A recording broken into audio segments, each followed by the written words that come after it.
तो बेटा सबकी तवज्जो होनी चाहिए। First year maths exercise 6.4 geometric progression question number 6। Find the fifth term from the end of the GP. मतलब ये कि एंड से बिल्कुल जीपी के आखिर में से पांचवी टर्म निकाली है। यानी कि ये दो पार्ट है। फर्स्ट पार्ट ये कह रहा है find the fifth term from the end of the GP. GP का जो एंड है उससे पांचवी टर्म निकालिए। मतलब 4374 से एक ये फर्स्ट टर्म हो गई, उससे पहले वाली सेकंड, उससे पहले वाली थर्ड, फोर्थ और फिफ्थ टर्म वो आपसे कह रहा है। तो यानी कि जो सीक्वेंस अभी आपके सामने ज्योमेट्रिक प्रोग्रेशन की है वो बाकायदा तौर पर आपके सामने जीपी मौजूद है। ठीक है। और जीपी का जो ये सवाल है वो बाकायदा तौर पर इन्होंने उल्टा शुरू करने का बोला है, हाईएस्ट से शुरू करने का बोला है। तो बेटा आप इसको पहले जीपी की फॉर्म के लिहाज से ये चीज लिखेंगे कि देखो रेशो क्या निकल रहा है और फर्स्ट टर्म क्या है। अच्छा, जब हमें लास्ट टर्म से मालूम करना है तो हम इस सीरीज को ऐसे कह सकते हैं कि लास्ट टर्म आपकी फर्स्ट टर्म हो गई, तो उसे हम कंसीडर कर सकते हैं कि भाई वो आपका ए हो गया।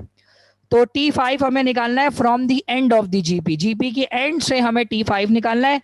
तो 2 6 18 एंड 4 3 7 4 सही है। तो हम क्या करेंगे, हम इसको ए कंसीडर करेंगे। और रेशो के लिए ये बात याद रखना, हम रेशो आज तक कैसे निकालते थे, second term divided by first term.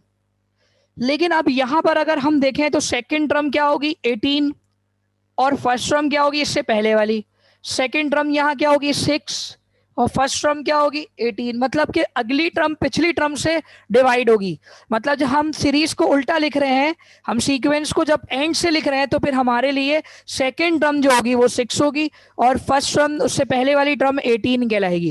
इसी तरह यहां पर भी 2 उसके बाद वाली टर्म सेकंड टर्म कहलाएगी और उससे पहले वाली टर्म, तो हम 2 डिवाइडेड बाय 6 या 6 डिवाइडेड बाय 18 करेंगे। तो बेटा 2 डिवाइडेड बाय 6 करेंगे जब भी 1/3 आएगा, 6 डिवाइडेड बाय 18 करेंगे तब भी 1/3 आएगा, या 18 के बाद कोई भी ऐसा नंबर जो आगे आता तो हम उसको डिवाइड करते, तो रेशो हमारे पास 1/3 बनता। लेकिन अगर यही सीक्वेंस हमारे पास स्ट्रेट फॉलो की जाती तो बेटा हम क्या करते कि हम आगे वाली टर्म पिछली वाली टर्म से डिवाइड करते और उसके बाद आराम से आ जाता। ठीक है। तो अगला हमारा काम क्या होगा कि हमें रेशो निकालना है। हमें क्या निकालना है, रेशो। उमर, हमें क्या निकालना है, ratio T1 divided by T2, यानी कि 2 डिवाइडेड बाई 6 आपका रेशो निकला 1/3। आपका रेशो निकला 1/3। ठीक है। और आपका फॉर्मूला क्या है, Tn is equal to ARn-1। अब आप जानते हैं कि हमें T5 निकालना है।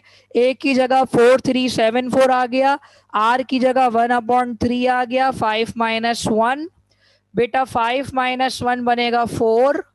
तो 1/3 4 जब हम सॉल्व करेंगे तो 1/81। इन दोनों को डिवाइड किया जाएगा तो हमारा T5 निकलेगा 54।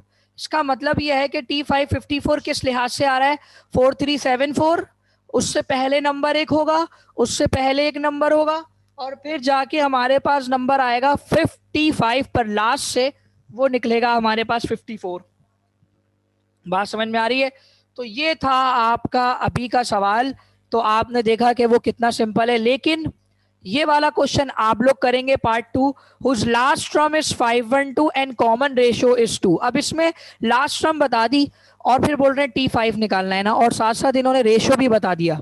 इन्होंने रेशियो भी बता दिया है। तो अगर 512 आपको लास्ट टर्म पता है और आपको रेशियो 2 पता है तो बेटा याद रखें लास्ट टर्म और रेशो की मदद से आप आखिरी से T5 आराम से निकाल सकते हैं, कोई ऐसे मसले वाली बात नहीं होगी। तो जल्दी से आप इसको कॉपी कर लें साथ साथ और एक दफ़ा रिकॉल भी कर लें। ये सवाल एक ऐसा सवाल है जिन्होंने बोला है फिफ्थ टर्म निकालना है from the end of the GP. GP के आखिर से हमें फिफ्थ टर्म निकालना है। अगर आखिर से निकालना है तो इसका मतलब ये लास्ट टर्म थी, लेकिन अब ये फर्स्ट टर्म कंसीडर होगी, उसके बाद या उससे पहले वाला नंबर सेकेंड टर्म, फिर थर्ड टर्म, फिर फोर्थ टर्म और फिर फिफ्थ टर्म आएगी जो भी होगी। इन्होंने T5 हमसे बोला है निकालने को और हम फिर रेशो निकालेंगे। तो रेशो कैसे निकलेगा, फर्स्ट पार्ट का रेशो निकलता यहाँ पे कैसे था, second term divided by first term, लेकिन अब ये उल्टा हो जाएगा। हम यहाँ पर लिखेंगे T1 डिवाइडेड बाई T2 यानी 2 डिवाइडेड बाई 6 या 6/18 1/3 रेशो निकलेगा। तो जल्दी से आप इसका स्क्रीनशॉट ले लें ताकि फिर हम आगे बढ़ जाएं। इसका स्क्रीनशॉट ले लें और इसको फिर कॉपी कर लीजिएगा, ठीक है भाई।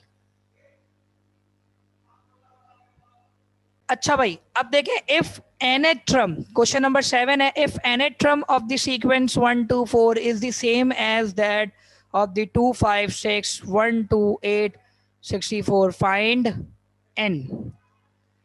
मतलब कि हमारे पास यहाँ ना तो लास्ट टर्म मौजूद है, ना तो ये मालूम है टोटल n कितने हैं, लेकिन हमें ये देखना पड़ेगा ये जो दो सीक्वेंस है ये दोनों सेम है। सेम किस लिहाज से होंगे?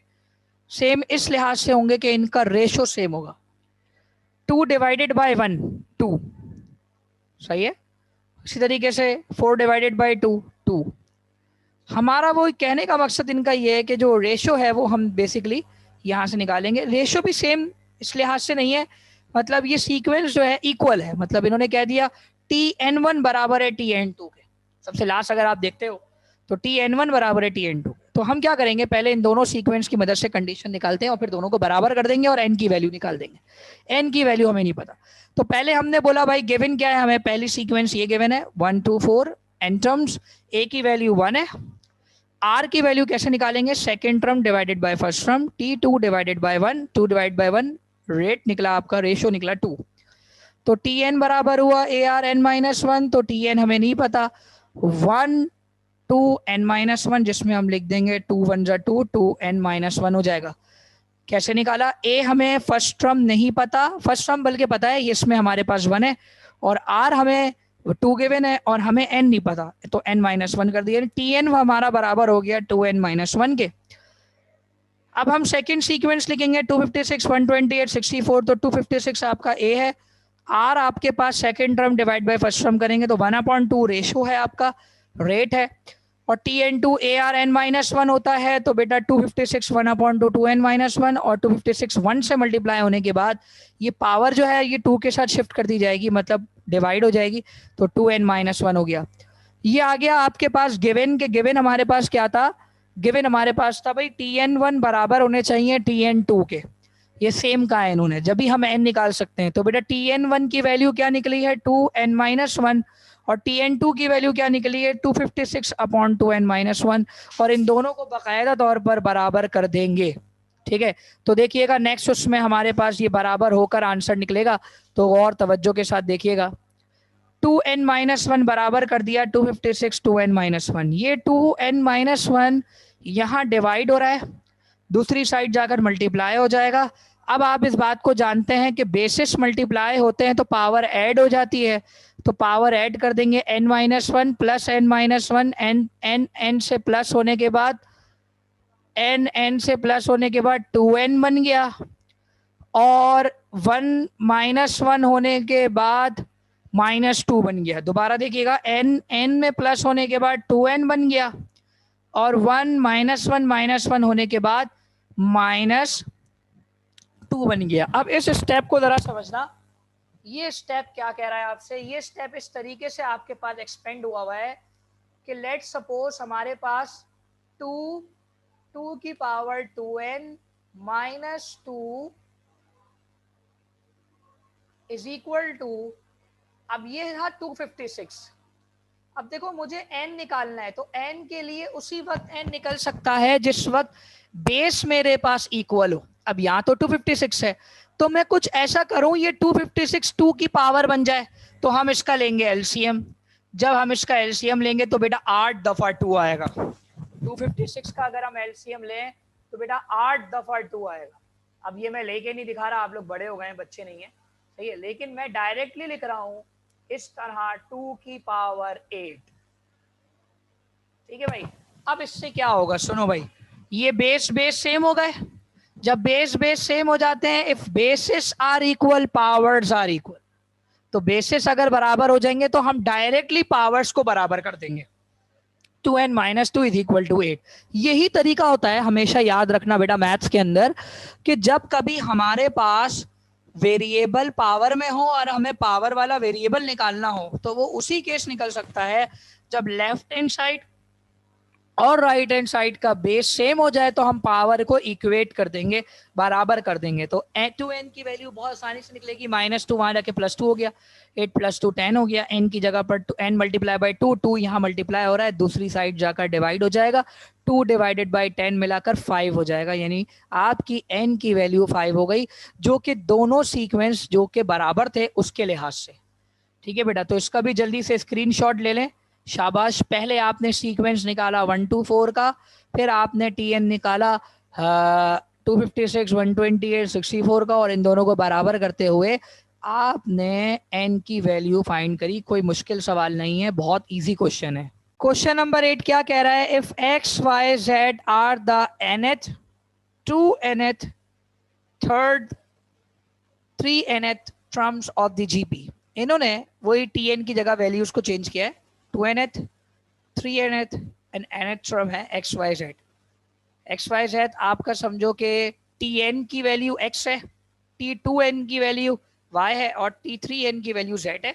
Of a GP proof that y square is equal to zx। हमें y square is equal to zx proof करना है। तो बात वही हो गई, प्रूफ तो ये चीज करनी है, बड़ी सिंपल है। लेकिन Tn की वैल्यू x है, T2n की वैल्यू क्या है y, और T3n की वैल्यू क्या है z। 3nth का मतलब है T3n, T2n Tn x y z given है। तो बेटा Tn के लिए फॉर्मूला क्या होगा? ARn-1, और T2n के लिए फॉर्मूला क्या होगा? AR2n-1, और A3n के लिए क्या फॉर्मूला होगा? AR3n-1। लेकिन Tn और T2n और T3n जो कि लेफ्ट हैंड साइड में लिखे थे वो अब एक्स वाई जेड हो जाएंगे। ये तीन इक्वेशंस आपके सामने आ गई। दोबारा क्लियर करें, सवाल ने खुद कहा एक्स वाई जेड जो है वो n 2n और 3n टर्म्स हैं जीपी की। तो Tn x के बराबर है, T2n y के बराबर है, T3n z के बराबर है। तो T2n जो है बेटा वो क्या चीज, Tn क्या फॉर्मूला बनाएगा जो कि नॉर्मली होता है ARn-1, लेकिन Tn की जगह पर अब आप क्या लिख देंगे? x। T2n क्या फॉर्मूला बनाएगा? AR2n-1, और T2n की जगह पर आप क्या लिख देंगे? y। T3n-1 z multiplying equation by 3 and 1। अब बड़े अजीब सी बात की इन्होंने कहा 3 और 1 को मल्टीप्लाई कराएं। क्यों? जो चीज प्रूफ करनी है जरा गौर से देखना, उसमें z और x एक तरफ है और दोनों मल्टीप्लाई हो रहे हैं। तो हमने z को देखा थर्ड इक्वेशन है और हमने x को देखा फर्स्ट इक्वेशन है, तो हमने मल्टीप्लाई करा दिया इक्वेशन 3 और इक्वेशन 1 को। तो हमने लेफ्ट हैंड साइड को मल्टीप्लाई कराया zx, राइट हैंड साइड को राइट हैंड साइड से मल्टीप्लाई कराया, लेफ्ट हैंड साइड को लेफ्ट हैंड साइड से मल्टीप्लाई कराया, यानी AR3n-1 मल्टीप्लाई बाय ARn-1। अब क्या होगा? a जब a से मल्टीप्लाई होगा तो बन जाएगा a स्क्वायर, और r जब r से मल्टीप्लाई होगा तो बेसिस मल्टीप्लाई होंगे तो पावर ऐड हो जाएंगे, 3n-1 प्लस n-1। तो बेटा 3n प्लस 1 होगा, तो बेटा ये 4n हो जाएगा, -1 मिलकर क्या हो जाएंगे? -2, यानी 4n-2। एक दफा और देखें, 3n-1 प्लस n-1, तो 3n में अगर n प्लस हो जाएगा तो 4n बन जाएगा, और -1 मिलके -2 बन जाएंगे। अब बहुत आसान काम हो गया, अगर मैं इन सब से 2 कॉमन ले लूं बाहर पावर में, क्योंकि मेरे पास यहाँ y स्क्वायर है तो मुझे y बाहर निकालना पड़ेगा। लेकिन उससे पहले यहाँ एक स्टेप आप कर सकते हो। वो क्या स्टेप है? 4n और 2 से 2 को कॉमन ले लो। जब 2 कॉमन आ जाएगा बाहर तो वो ऐसे लिख दिया जाएगा, तो अंदर क्या बचेगा? 2n-1। आफ्टर टेकिंग कॉमन 2 जब कॉमन ले लिया जाएगा तो अंदर क्या बचेगा? 2n-1। अब हम जानते हैं y के ऊपर क्या है? स्क्वायर, तो हम a के ऊपर से भी स्क्वायर और r के ऊपर से भी स्क्वायर ब्रैकेट के ऊपर लगा देंगे, और zx बराबर में इक्वल टू है। तो बेटा AR2n-1 किसके बराबर था? y के, तो हमने जगह पे लगा दिया y, और y का हो गया स्क्वायर। तो ये बात प्रूव हो गई कि जब हमने z और x को मल्टीप्लाई कराया तो वो किसके बराबर आ गया? y स्क्वायर के।